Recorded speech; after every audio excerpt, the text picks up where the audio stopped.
Sometimes life puts two completely different worlds in the same room, and what happens next becomes a story people never forget. Tonight's story begins with a single dad named Evan, a man who spent his days fixing broken things and his nights trying to heal the broken pieces inside himself. And then there was Valerie, a billionaire woman whose life looked perfect from the outside, luxury, beauty, and power, but who carried a loneliness no amount of money could fix. Their worlds were never meant to collide. But they did, in the most unexpected way. Before we start, if you're new here, don't forget to like, subscribe, and comment to support our channel, Kindness Diaries. We share powerful real-life inspired kindness stories that warm hearts and remind us that compassion still exists in this world. Now, let's begin the story. Evan had never imagined his life would come to this, raising his 6-year-old daughter Lily alone, working long hours as a handyman just to keep the lights on. He wasn't embarrassed by his job, he was proud of it. But some days felt heavier than others. His wife had passed away 2 years earlier after a long illness, and every day since had been a struggle to find balance between grief, responsibility, and hope. One rainy Friday evening, Evan received an urgent call from a high-end penthouse in the city. A luxury elevator malfunction, the building manager said. The pay for after-hours requests was good, so even though he was exhausted, he kissed Lily on her forehead, left her sleeping at home, and headed out. When the elevator doors of the penthouse floor opened, Evan stepped into another universe. Marble floors. Gold accents. A long hallway lined with abstract art. And at the very end stood Valerie, wrapped in a silk robe, holding a wine glass, staring out at the glittering skyline like she owned the world. Because she did. Valerie Stone. Billionaire tech investor. The kind of woman magazines called untouchable.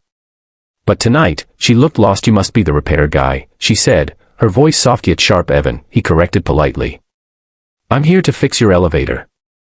She nodded and turned away, but not before he caught a glimpse of sadness behind her eyes. He worked in silence, adjusting cables and resetting the control system.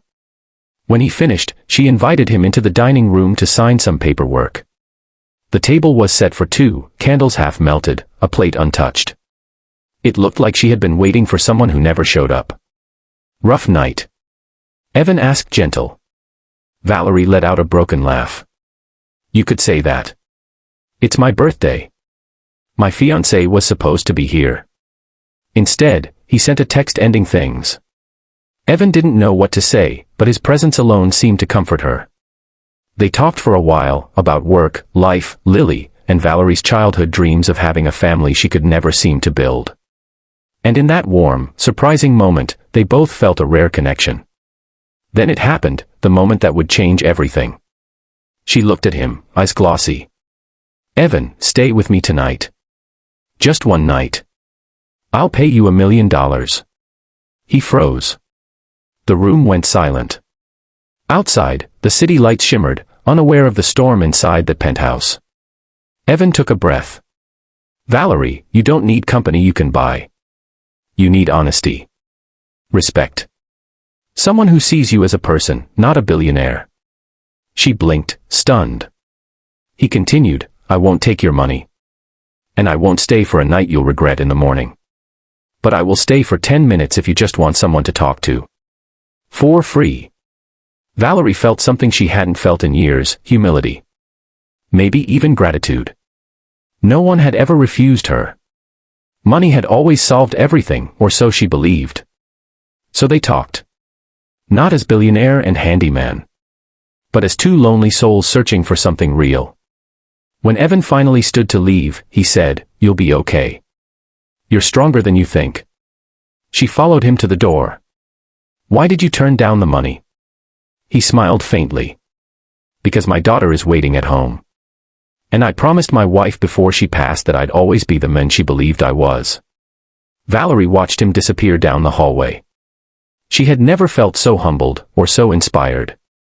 For the first time in years, she realized she had been living in a world where money could buy anything, except the things that mattered. The next morning, Evan found a gift box on his doorstep. Inside was a handwritten letter. Thank you for reminding me what real kindness looks like. You owe me nothing. But I owe you a great deal. V. Beneath the letter was a check, not for $1 million, but for $50,000. The note continued, This isn't payment.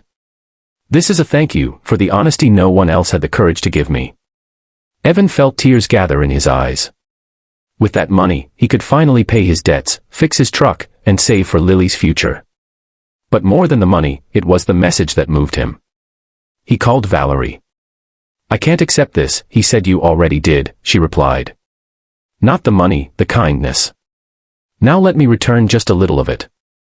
Over the following months, Valerie became a friend to Evan and a quiet guardian angel to Lily. She attended school events, dropped off groceries, and sometimes joined them for simple dinners that meant more to her than any five-star restaurants. In giving Evan money, she had received something priceless: connection. Humanity. A glimpse of the life she had always yearned for. And Evan learned that kindness works both ways, sometimes giving, sometimes receiving, always transforming. In a world obsessed with wealth and status, kindness remains the one thing money can't buy. Evan refused $1 million because values meant more to him than wealth. And Valerie offered generosity because someone finally treated her like a human being, not a billionaire. This story is a reminder that compassion can unite people from different worlds, heal old wounds, and inspire us to be better. May we all choose kindness, even when it's hard, because one small act can change someone's life forever. Thank you for watching. Spread love, spread hope, spread kindness.